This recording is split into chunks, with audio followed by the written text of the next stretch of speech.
يا رسول الله قلبي لم يزل باسمك يشتاق. نحمده ونصلي ونسلم على رسوله الكريم أما بعد فأعوذ بالله من الشيطان الرجيم. بسم الله الرحمن الرحيم. إن الله وملائكته يصلون على النبي يا أيها الذين آمنوا صلوا عليه وسلموا تسليما. اللهم صل على سيدنا ومولانا محمد وبارك وسلم صلاة وسلاما عليك يا رسول الله صلى الله تعالى عليه وسلم. الحمدللہ آج اللہ کے فضل و کرم سے قرآن پاک کے 3 پارے ہم نے مکمل کر لیے ہیں، جس میں سورہ بقرہ کی مکمل تلاوت آج ہوئی اور ساتھ میں سورہ آل عمران کے کچھ حصے ہم نے تلاوت کیا. سورہ بقرہ میں بہت ساری چیزیں آئی ہیں، خاص طور سے جو اس کا نام ہے بقرہ. جیسا کہ آپ کو معلوم ہے عربی میں بقرہ کا معنی گائے کے ہوتے ہیں، اور قرآن کی پہلی سورت وہ گائے کے نام پر آئی ہوئی. لیکن بقرہ ایک بہت ذو معنی لفظ ہے، یعنی اس کے اور بھی معنی آتے ہیں، جن میں سے ایک معنی ہے کسی چیز کا پھٹ جانا، اس کو بھی بقرہ کہا جاتا. یا کسی کے پاس انشراح صدر ہو، اس کے سینے میں علم بہت زیادہ ہو، تو اسے باقر کہا جاتا ہے. جیسے حضرت علی رضی اللہ عنہ کے اولاد میں امام باقر رضی اللہ عنہ کا جو لقب باقر پڑا، اس کی وجہ یہ تھی کہ آپ کو اللہ رب العزت نے بے شمار علم عطا فرمایا تھا.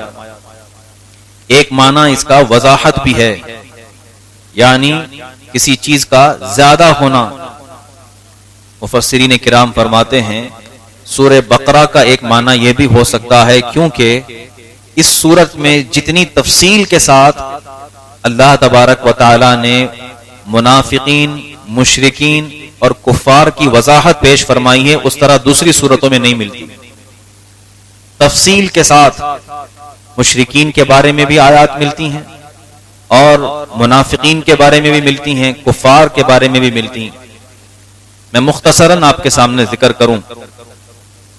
جب نبی کریم صلی اللہ علیہ وسلم مکہ میں موجود تھے، آپ نے 53 سالہ زندگی مکہ میں گزاری.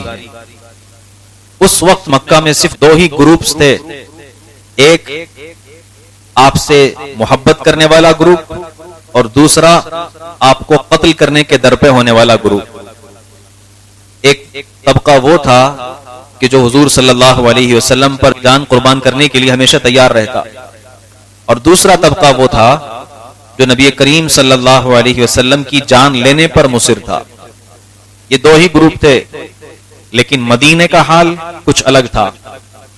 جب نبی کریم صلی اللہ علیہ وسلم مدینہ تشریف لے گئے تو وہاں 2 بڑے بڑے خاندان تھے جن کا نام قبیلہ اوس اور قبیلہ خزرج. ان دونوں کو انصار کہا جاتا ہے.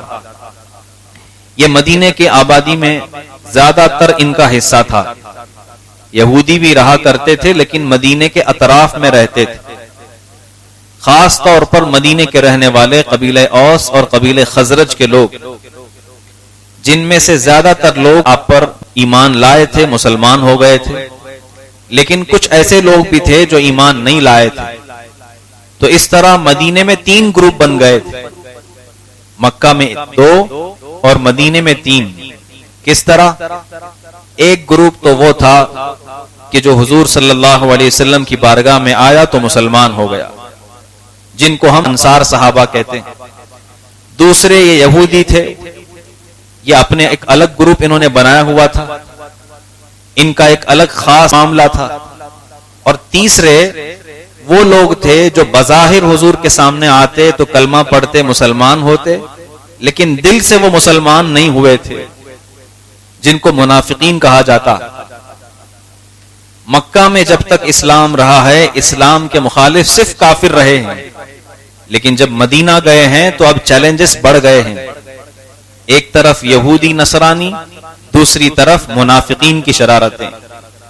انہی چیزوں کو قرآن پاک میں سورہ بقرہ میں بہت تفصیل کے ساتھ ذکر کیا گیا. سب سے پہلے میں منافقین کے متعلق جو آیت آئی ہے اس کو ذکر کرتا ہوں. مفسرین فرماتے ہیں ان کی نفرت کی وجہ کیا تھی. اندر سے وہ کافر تھے، اوپر سے مسلمان، ایسا کیوں کرتے تھے؟ اس کی وجہ کیا بنی؟ اس کا پس منظر یہ ہے کہ نبی کریم صلی اللہ علیہ وسلم کے مدینہ آنے سے پہلے جو دو بڑے خاندان ہیں، قبیلہ اوس اور قبیلہ خزرج، یہ دونوں خاندان کافی سالوں سے آپس میں لڑتے آ رہے تھے.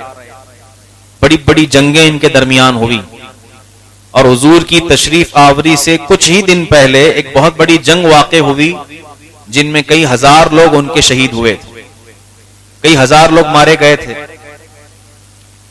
بعد میں انہوں نے صلح کی اور آپس میں بیٹھ کر یہ فیصلہ کیا کہ اگر ایسے ہی ہم لڑتے رہے تو دونوں خاندانوں میں سے کوئی نہیں بچے گا، لہذا سب دونوں آپس میں مل جاتے ہیں اور مدینے کا ایک بادشاہ کسی کو مقرر کر دیتے ہیں.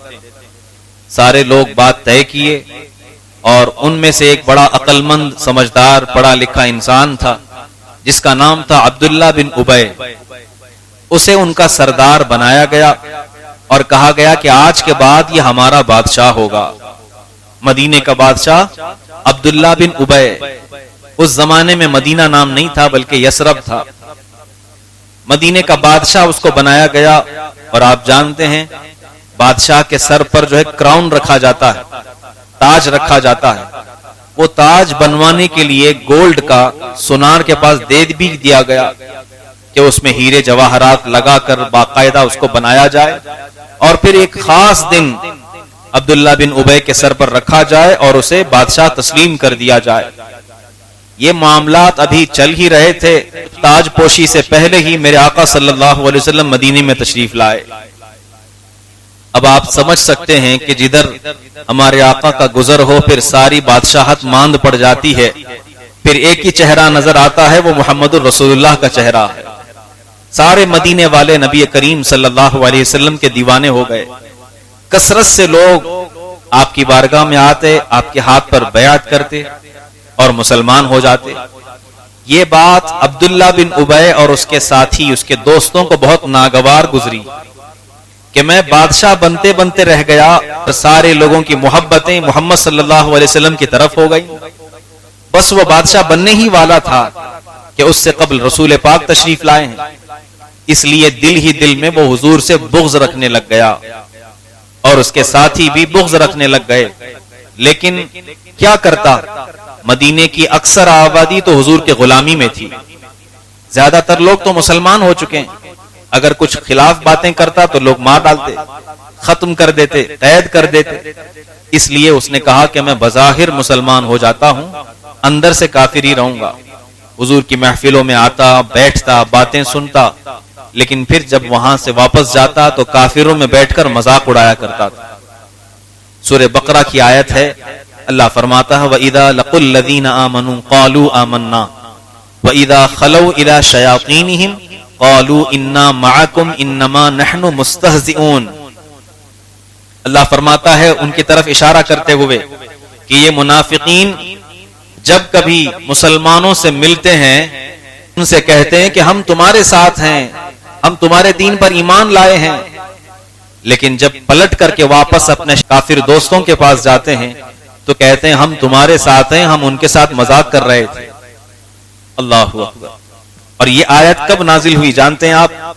ایک مرتبہ حضرت سیدنا صدیق اکبر رضی اللہ عنہ اور سیدنا علی مرتضی رضی اللہ عنہ، عمر بن خطاب رضی اللہ عنہ، تینوں اصحاب کبار ایک راستے سے گزر رہے تھے اور عبداللہ بن ابی اپنے دوستوں کے ساتھ بیٹھا ہوا تھا. اس نے آپس میں بیٹھ کر کے لوگوں میں بات کہی اور کہا کہ دیکھو یہ مسلمان سامنے آ رہے ہیں، میں دیکھو ان کو کیسے بیوقوف بناتا ہوں. اللہ اکبر. کیا کہا کہ میں ان کو کس طرح بیوقوف بناتا ہوں. آگے بڑھ گیا اور سیدھے حضرت ابوبکر صدیق کے پاس آیا، سلام کیا اور کہا اے ابوبکر صدیق تم بہت اچھے انسان ہو، میں تمہارے ساتھ ہوں، تمہارے دین پر ہوں. بالکل جھک گیا. حضرت ابوبکر صدیق کا ہاتھ لیا، اسے بوسہ دیا، سر پر رکھا. اسی طرح حضرت علی کے ساتھ بھی کیا. حضرت علی رضی اللہ عنہ پہچان گئے اور ارشاد فرمایا اے منافق عبداللہ بن ابی اللہ سے ڈر، کیونکہ دلوں کے حالات سے اللہ ہمیشہ باخبر ہے، اللہ ہمیشہ دیکھ رہا ہے۔ اس نے کہا اے علی میں مذاق نہیں کر رہا، میں تو سچ میں تمہارے دین پر ہوں، تمہارے ساتھ ہوں۔ یہ کہہ کر وہاں سے واپس چلا گیا اور پھر دوستوں میں جا کر مذاق اڑانے لگ گیا اور کہنے لگا کہ دیکھو میں کیسے مسلمانوں کو بیوقوف بنا کر کے آ رہا ہوں۔ تب اللہ نے قرآن میں یہ آیت نازل فرمائی، اللہ نے اپنے حبیب کو مطلع فرمایا اور کہا کہ یہ منافقین جب مسلمانوں کے پاس جاتے ہیں تو کہتے ہیں ہم تمہارے ساتھ ہیں، اور جب پلٹ کر کافروں کے پاس جاتے ہیں تو کہتے ہیں ہم تمہارے ساتھ ہیں، ہم مذاق کر رہے تھے۔ بلکہ اللہ فرماتا ہے یہ مذاق نہیں کر رہے، اللہ یستہزئ بہم ویمدہم فی طغیانہم یعمہون، بلکہ اللہ رب العزت ان سے استہزاء فرما رہا ہے اور انہیں غفلت میں کفر کے دلدل میں پھنساتا جا رہا ہے۔ انہیں احساس تک نہیں ہو رہا کہ ہم کیا کر رہے ہیں اور کس غلط کام میں ہیں۔ آج اس آیت کو اپنے سامنے رکھ کر کے آپ مغربی کلچر کو آپ دیکھیں اور سوشل میڈیا پر جو معاملات چل رہے ہیں ان کو آپ دیکھیں، لوگ باقاعدہ مسلمانوں کو بیوقوف کہتے ہیں، باقاعدہ لوگ مسلمانوں کو بیوقوف کہتے ہیں۔ کچھ زمانے پہلے، کچھ وقت پہلے کسی بھی لطیفے کو اگر جوڑا جاتا تھا تو مسلمانوں کے ساتھ جوڑا جاتا تھا، اور اب بھی میں اپنے تجربے کی بات بتاؤں، شاید ہو سکتا ہے میں غلط ہوں، لیکن میرا غالب گمان یہ کہتا ہے کہ اس وقت سوشل میڈیا کے جتنے صارفین ہیں، اگر کبھی کوئی ایسی ریلز، کوئی ایسی ویڈیو، کوئی شارٹ ویڈیو، کوئی مذاق والی بات اگر کوئی آتی ہے تو لوگ اس کو میم کہا کرتے ہیں۔ یہ لفظ کہاں سے آیا، کہاں سے اس کی ایجاد ہوئی؟ میم تو پہچان ہے مسلمانوں کی، باقاعدہ ایک مذاق کے طور پر اس کو بنا دیا گیا ہے۔ جب کبھی آپ کو بولنا ہوگا یہ کہیں گے کہ اس کا تو میم بن گیا، یعنی لوگ سمجھیں گے کہ میم کا مطلب صرف ایک مذاق والی چیز ہے، بیوقوف بنانے والی چیز ہے۔ یہ دنیا ہمارے ساتھ سلوک کرتی ہے، یہ منافقین کی عادت آج سے نہیں بلکہ 1400 سال پرانی چلی آ رہی ہے کہ مسلمانوں کو کہتے ہیں کہ یہ بیوقوف ہیں، بیوقوف ہیں، لیکن وہ نہیں جانتے کہ اللہ کو جھٹلا کر سب سے بڑی بیوقوفی وہ انجام دے رہے ہیں۔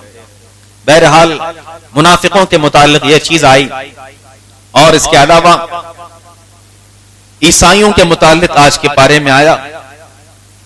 اللہ تبارک و تعالیٰ نے قرآن پاک میں ارشاد فرمایا وَمَنْ أَظْلَمُ مِمَّنْ مَنَعَ مَسَاجِدَ اللَّهِ أَنْ يُذْكَرَ فِيهَا اسْمُهُ وَسَعَى فِي خَرَابِهَا۔ عہد فاروقی سے پہلے، یعنی حضرت عمر بن خطاب رضی اللہ عنہ کے عہد سے پہلے، جب بیت المقدس عیسائیوں کے قبضے میں تھا، جانتے ہیں آپ کس طرح ان کے قبضے میں آیا؟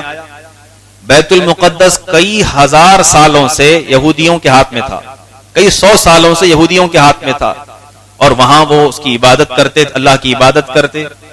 حضرت موسیٰ علیہ السلام کے بعد بخت نصر ایک بادشاہ آیا تھا جس نے اس بستی کو تباہ و برباد کیا تھا۔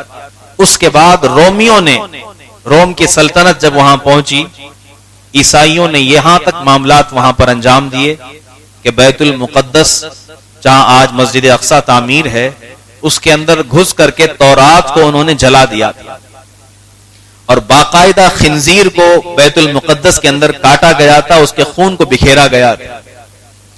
مفسرین فرماتے ہیں یہ آیت انہی کے متعلق نازل ہوئی ہے۔ اللہ فرماتا ہے وَمَنْ أَظْلَمُ مِمَّنْ مَنَعَ مَسَاجِدَ اللَّهِ، اس سے بڑا ظالم کون ہوگا جو اللہ کی مسجدوں سے لوگوں کو روکتا ہے کہ اللہ کا ذکر کریں، اللہ کی مسجدوں میں ذکر کرنے سے جو روکتا ہے، اس سے بڑا ظالم کون ہوگا؟ مفسرین فرماتے ہیں اس میں اشارہ ان عیسائیوں کی طرف ہے کہ جنہوں نے بیت المقدس کو تاخت و تاراج کر دیا تھا اور وہاں کے لوگوں کا قتل کیا، کافی لوگوں کو ستایا، اور حضرت عمر بن خطاب رضی اللہ عنہ کے زمانے تک بیت المقدس ویسا کہ ویسا بند ہی تھا، اس کی عبادت نہیں کی جاتی، اس کے اندر عبادت نہیں کی جاتی تھی، بلکہ اس کے بغل میں انہوں نے ایک اور عمارت بنا لی تھی، اس میں عبادت کرتے تھے۔ پھر حضرت عمر بن خطاب رضی اللہ عنہ کا زمانہ آیا اور اسلام کا جھنڈا وہاں پر لہرایا، تب سے لے کر اب تک الحمدللہ 5 وقت کی نمازیں وہاں ادا کی جا رہی ہیں۔ بلکہ اب بھی ویڈیوز آتے ہیں تو آپ دیکھتے ہیں کہ رمضان کا پہلا روزہ بڑی شان و شوکت کے ساتھ گزارا جا رہا ہے، افطاری اور سحری کے اوقات بڑی شان کے ساتھ جو ہے وہاں پر ادا کیے جا رہے ہیں. اللہ قیامت تک اسلام کا پرچم بیت المقدس پر ہمیشہ جاری و ساری رکھے. اور آج خاص طور پر یہودیوں کے متعلق، یہ تو منافقین اور عیسائیوں کے متعلق بات تھی، یہودیوں کے متعلق بھی اللہ رب العزت نے قرآن پاک میں ارشاد فرمایا. اللہ فرماتا ہے یا ایھا الذین آمنوا لا تقولوا راعنا وقولوا انظرنا واسمعوا وللکافرین عذاب علیم. بڑی مشہور آیت پاک ہے اور ہم سب کے لیے نصیحت آمیز بھی ہے. مفسرین فرماتے ہیں نبی کریم صلی اللہ علیہ وسلم کی بارگاہ میں جو صحابہ حاضر ہوتے، جب کبھی کوئی مسئلہ پوچھنا ہوتا، کافی لوگ بیٹھے ہوئے ہوتے، تو اگر حضور کو اپنی طرف متوجہ کرنا ہوتا تو کہتے تھے راعنا یا رسول اللہ، یا رسول اللہ ہماری طرف توجہ فرمائیں. اس کا ترجمہ یہ ہوتا ہے، صحابہ کرام کی عادت تھی جب بھی بلانا ہوتا کہتے راعنا یا رسول اللہ، ہماری طرف توجہ فرمائیں، ہماری رعایت فرمائیں. لیکن راعنا کا جو معنی تھا یہودیوں کی لینگویج میں گالی تھا. یہودیوں کی جو لینگویج ہے ہیبرو، عبرانی زبان، اس زمانے میں سریانی، ان کی زبان میں راعنا کا معنی گالی تھا. اور جب انہوں نے سنا کہ مسلمان اپنے نبی کو راعنا راعنا کہتے ہیں تو وہ آپس میں نبی کریم صلی اللہ علیہ وسلم کو راعنا کہہ کر گالی دینے لگ گئے. لیکن ایک صحابی تھے حضرت سعد بن معاذ رضی اللہ عنہ، یہودیوں کی لینگویج ان کو آتی تھی، وہ سمجھ گئے کہ یہ لوگ ہمارے نبی کا مذاق اڑا رہے ہیں. ایک دن ان کے سامنے کچھ یہودیوں نے کہہ دیا راعنا راعنا، اس طرح کا لفظ کہہ دیا. حضرت سعد بن معاذ رضی اللہ عنہ آگے بڑھے، تلوار باہر نکالی اور کہا خبردار، آج کے بعد سے ہمارے نبی کو تم نے اگر راعنا گالی سمجھ کر کہا تو میں فوراً سوچوں گا نہیں کہ تم کون ہو، تمہاری گردن جدا کر دوں گا. یہ بات اللہ کو اتنی پسند آئی کہ اللہ نے سورہ بقرہ میں آیت نازل فرمائی اور مسلمانوں کو حکم دیا کہ اے لوگو، آج کے بعد اپنے نبی کو پکارنا ہو تو راعنا نہ کہنا بلکہ کہو انظرنا، اے نبی مصطفیٰ صلی اللہ علیہ وسلم ہماری طرف نظر کرم فرمائی. اسی لیے ہم کہتے ہیں یا رسول اللہ انظر حالنا، یا حبیب اللہ اسمع قالنا، اننا فی بحر غم مغرقون خذ ایدینا سہل لنا اشکالنا. تفسیر میں یہ بات لکھی ہے، اس سے صاف یہ بات سمجھ میں آتی ہے کہ ہر وہ لفظ کہ جس لفظ میں شبہ بھی پیدا ہوتا ہو تعظیم کے کم ہونے کا، ایسے الفاظ بھی نبی کی شان میں استعمال کرنا جائز نہیں ہے. لہذا اپنے انبیاء کے لیے، نبی کے لیے ہمیشہ ایسے الفاظ کا انتخاب کرنا چاہیے جس سے ان کی بے ادبی نہ ہو جائے، گستاخی نہ ہو جائے. آج بہت سارے لوگ باتوں باتوں میں، بیانات میں، کتابوں میں اس طرح کے الفاظ استعمال کر جاتے ہیں نبی کی شان میں، پتہ بھی نہیں چلتا کب کہ کب وہ کافر ہو جاتے ہیں.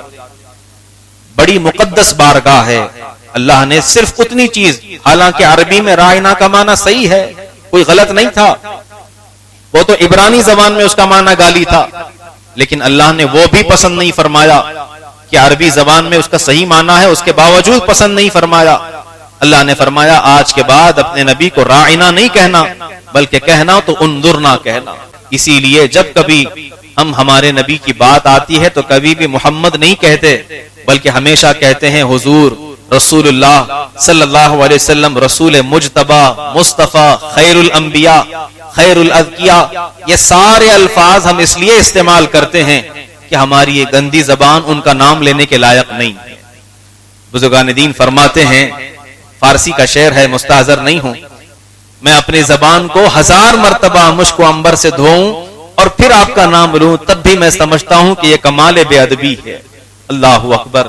اسی لیے کہا جاتا ہے ادب گاہیست زیر آسماں از عرش نازک تر، نفس گم کر دمی آیت جنید و بایزید اینجا. اللہ تبارک و تعالیٰ کے عرش کے بعد دنیا میں سب سے بڑی کوئی بارگاہ ہے تو محمد رسول اللہ کی بارگاہ ہے، سب سے بڑی بارگاہ ہے. اس بارگاہ میں کچھ بھی بولنا ہو، الفاظ کا استعمال کرنا ہو، بالکل احتیاط کے ساتھ ہونا چاہیے.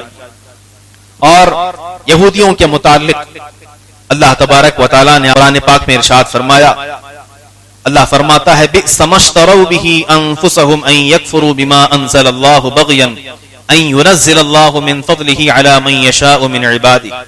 بڑی طویل آیت ہے، میں اس کا پس منظر ذکر کرتا ہوں. یہودیوں کی عادت تھی کہ ہمیشہ وہ اپنے آپ کو بڑا سمجھتے تھے. اب بھی جو دنیا میں یہودی ہیں وہ کہتے ہیں ہم سے زیادہ افضل کوئی نہیں. ان کی نظر میں یہودیوں کے علاوہ دنیا میں جتنے مذاہب ہیں، جتنے ریلیجن ہیں، جتنے انسان ہیں، ان کی کتابوں میں لکھا ہے کہ ہم سب کو ایک گائے کے گوبر کے برابر سمجھتے ہیں. معاذ اللہ رب العالمین، گائے کی غلاظت کے برابر سمجھتے ہیں.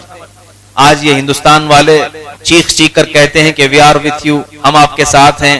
یہ تمہیں ایکسپٹ نہیں کرتے، بلکہ صرف تمہیں اپنا نوکر بنا کر ضرور رکھیں گے، اپنے دین میں داخل نہیں کریں گے.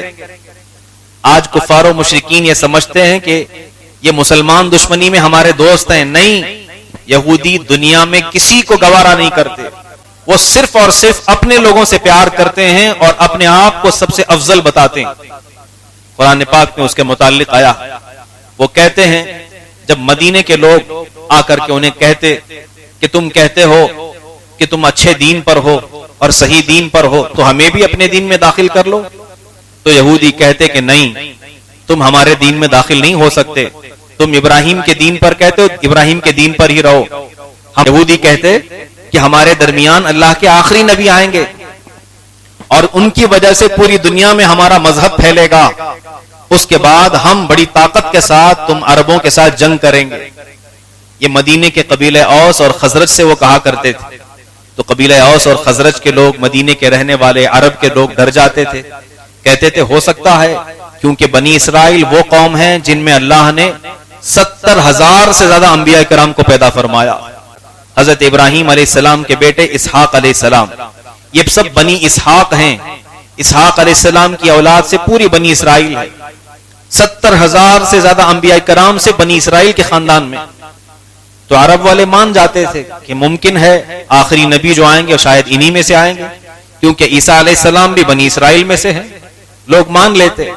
پھر کچھ سالوں کے بعد یوں ہوا کہ مکہ میں مدینے کا چاند طلوع ہو گیا. رسول پاک صلی اللہ علیہ وسلم پیدا ہو گئے اور نبی کریم صلی اللہ علیہ وسلم بنی اسرائیل سے نہیں، بنی اسماعیل سے ہیں. حضرت اسماعیل علیہ السلام کے خاندان سے، بنو ہاشم سے ہیں.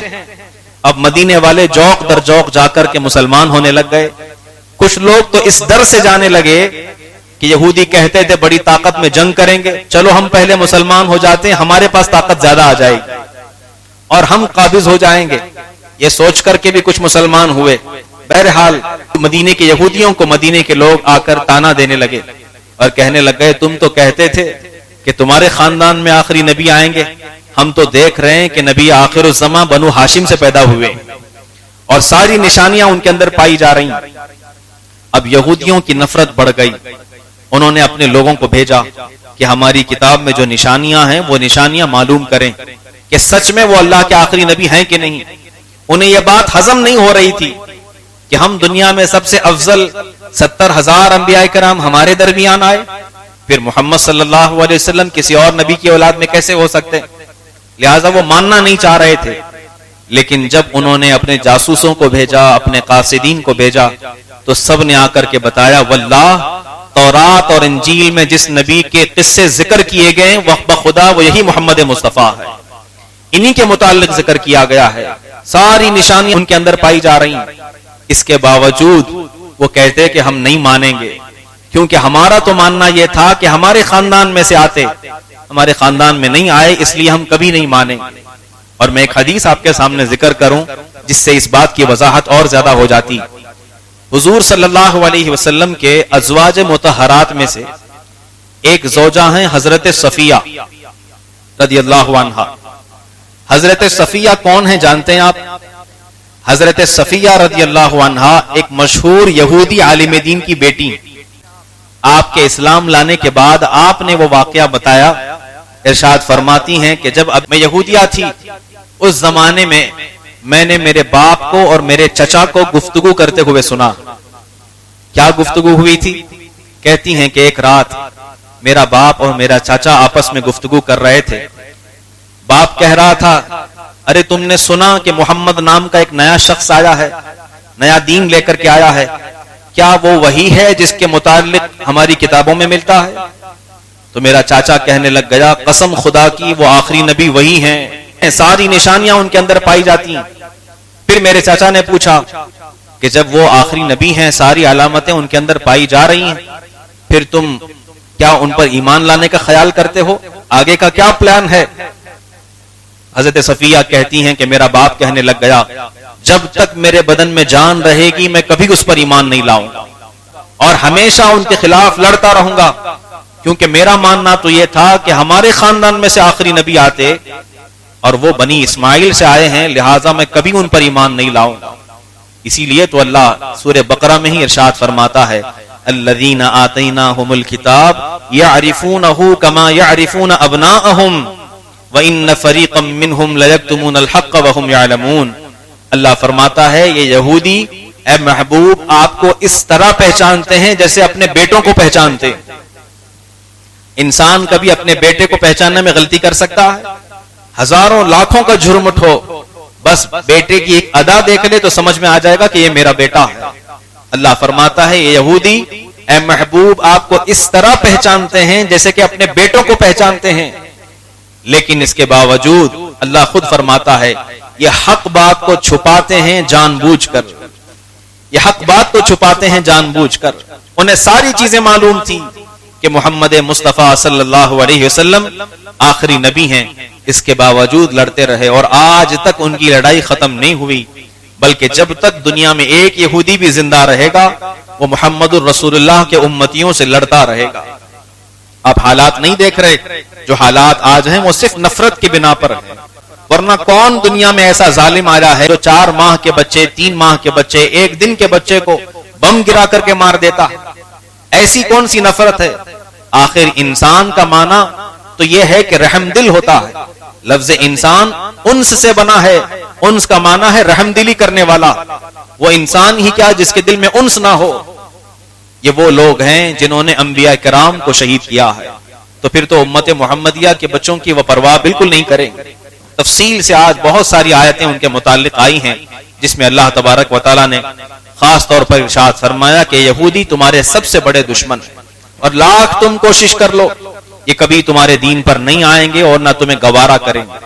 اور مدینے والوں کے دل میں اس زمانے میں وسوسہ ڈالا کرتے تھے اور کہتے تھے کہ ہماری کتاب میں یہ بات ملتی ہے کہ آخری نبی ہمارے خاندان میں آئیں گے, اب جو محمد آئے ہیں یہ جھوٹے ہو سکتے ہیں, معاذ اللہ رب العالمین. اس طرح کی کئی باتیں ہوتی, لیکن اس کے باوجود سورج کو جب طلوع ہونا ہوتا ہے تو بتانے کی ضرورت نہیں پڑتی, اس کی شعاعیں ہر گھر میں پہنچ کر بتا دیتی ہیں کہ سورج طلوع ہو چکا ہے. آفتاب رسالت طلوع ہو چکا تھا, اس کی روشنی ہر گھر میں پھیل گئی, اور جس کے دل میں وہ روشنی پھیلی اس نے کلمہ پڑھ کر اسلام قبول کر لیا, اور چوک در چوک لوگ مسلمان ہوتے رہے. ان کی کوششیں ہمیشہ چلتی رہیں گی اور ایمان پر ثابت قدمی ہماری انشاءاللہ ہمیشہ باقی رہے گی. اور آخری چیز ذکر کر کے اپنی بات مکمل کروں, بڑی پیاری بات اللہ رب العزت نے حضرت عزیر علیہ السلام کے متعلق ارشاد فرمایا, سورہ آل عمران کے اندر ہے. حضرت عزیر علیہ السلام اللہ کے ایک نبی ہیں, ایک راستے سے گزر رہے تھے, گزرتے گزرتے دیکھا کہ ایک بستی وہاں پر پڑی ہوئی. وہ ایک ایسی بستی تھی کہ تفسیر میں لکھا ہے بخت نصر بادشاہ یا کوئی اور بادشاہ تھا, اس نے وہاں کی پوری بستی والوں کو قتل کر دیا, اور قتل کر کے جانوروں سمیت سب کو ختم کر دیا, چلا گیا. کافی دن ہو گئے تھے, اور جب لاش پڑی ہوتی ہے گوشت ختم ہو جاتا ہے, ہڈیاں باقی رہتی ہیں, بلکہ ہڈیاں بھی بوسیدہ ہو گئی تھی. حضرت عزیر اللہ کے نبی ہیں, سواری پر بیٹھ کر جا رہے ہیں. دل میں خیال آیا کہ یہ لوگ مر کر کے سڑ کر کے گل چکے ہیں, اللہ رب العزت ان کو دوبارہ کیسے زندہ فرمائے گا؟ یہ پاسبل کیسے ہے؟ کبھی کبھار ہمیں بھی خیال آتا کہ ہم قبر میں جائیں گے, مٹی ہمارے بدن کو کھا جائے گی, کچھ باقی نہیں رہے گا, سب کچھ ختم ہو جائے گا, پھر دوبارہ ہم کیسے زندہ ہوں گے, کیسے ہمارے بدن پر گوشت آئے گا؟ حضرت عزیر علیہ السلام دل میں خیال کرتے ہیں کہ اللہ رب العزت ان لوگوں کو کیسے دوبارہ زندہ فرمائے گا.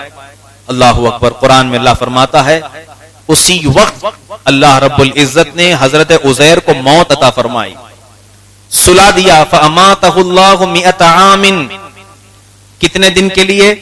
ایک دن دو دن کے لیے نہیں، بلکہ 100 سال کے لیے اللہ نے حضرت عزیر کو سلا دیا، بلکہ باقاعدہ موت دے دی. فَأَمَاتَهُ اللَّهُ مِئَةَ عَامٍ. 100 سال کے لیے سلا دیا. ثم بعثہ. 100 سال کے بعد دوبارہ ان کو زندہ فرمایا. اور پھر اللہ نے پوچھا قال کم لبث، اے عزیر کتنے دن تک سوئے رہے؟ حضرت عزیر عرض کرتے ہیں اے اللہ میں تھوڑی دیر سویا ہوں، 1-2 گھنٹہ سو کر کے اٹھ گیا ہوں. اللہ اکبر. اللہ رب العزت نے ارشاد فرمایا تم 100 سال سو کر کے اٹھے ہو. انظر الی حمارک، اپنے گدھے کی طرف دیکھو، کیونکہ جب انہوں نے گدھے کی طرف دیکھا اس کی ہڈیاں بھی گل کر کے ختم ہو گئی. اگر تم کچھ دیر سوئے ہوتے تو تمہاری سواری کا جسم سلامت ہوتا، سب کچھ گل کر کے ختم ہو گیا ہے. اس وقت حضرت عزیر نے کہا مجھے یقین آ گیا کہ جو رب پیدا کرنے پر قادر ہے دوبارہ زندہ کرنے پر بھی قادر ہے. قرآن میں تو اللہ یہ فرماتا ہے جب ہم کچھ نہیں تھے تو اس نے پانی کے قطرے سے ہمیں پیدا کیا، اب ہم کچھ ہو کر کے بدن بن کر کے گل کر کے ختم ہو جائیں گے تو دوبارہ بنانا کیا اس کے لیے مشکل ہوگا؟ ان اللہ علی کل شیء قدیر، بے شک اللہ ہر چیز پر قادر ہے، وہ مارنے پر بھی قادر ہے، جلانے پر بھی قادر ہے. اللہ تعالیٰ سے دعا ہے اللہ ہمیں کہنے سننے سے زیادہ عمل کرنے کی توفیق رفیق عطا فرمائے، قرآن کی تفسیر سمجھنے اور سمجھانے کی توفیق عطا فرمائے، ایمان اور سنیت پر قائم و دائم رکھے، اسی پر ہم سب کا خاتمہ بالخیر فرمائے. وآخر دعوانا ان الحمد للہ رب العالمین. السلام علیکم ورحمۃ اللہ وبرکاتہ.